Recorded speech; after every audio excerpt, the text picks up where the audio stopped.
Semangat pagi. Hari ini kita berada di lapangan golf salah satu di Riau, Labersa. Sambil bermain golf kita mengedukasi hukum. Ini ya, supaya seluruh para subscriber bisa selalu mengikuti konten kita.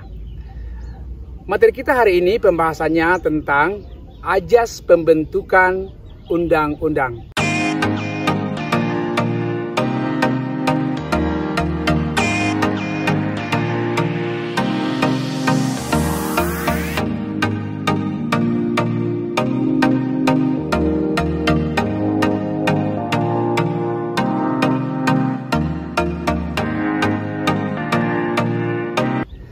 Ajas pembentukan undang-undang ada dua.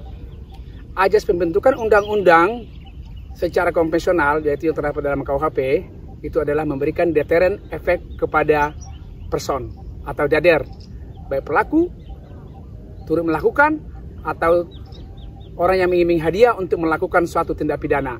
Itu yang dikategorikan tahap pertama. Tahap kedua, ajas pembentukan undang-undang tindak pidana korupsi. Itu berbeda. Pembentukan undang-undang tindak pidana korupsi lahir untuk mengaset recovery atau menyelamatkan aset negara atau perekonomian negara supaya dipulihkan.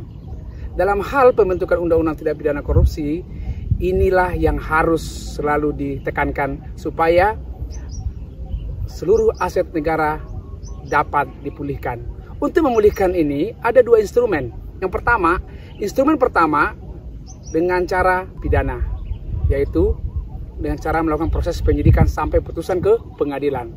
Di sini bisa dilakukan secara tracking aset yang diduga dilakukan oleh tindak pidana korupsi, kemudian di freezing atau dibekukan, kemudian dilakukan perampasan untuk memulihkan aset negara. Tahap yang kedua atau instrumen yang kedua dengan cara perdata. Di sini hadir adalah seorang jaksa penuntut umum selaku pengacara negara untuk melakukan gugatan secara perdata terhadap pelaku tindak pidana korupsi. Apabila melakukan meninggal dunia, ini bisa dilakukan upaya hukum gugatan perdata oleh jaksa penuntut umum dengan menggugat ahli waris dari si tersangka tadi, sehingga semua atau seluruh aset negara dapat dipulihkan. Jadi penekanan sekali lagi, ada dua instrumen untuk memulihkan aset recovery hasil tindak pidana korupsi. Yang pertama melalui tindak pidana, yang kedua adalah gugatan perdata.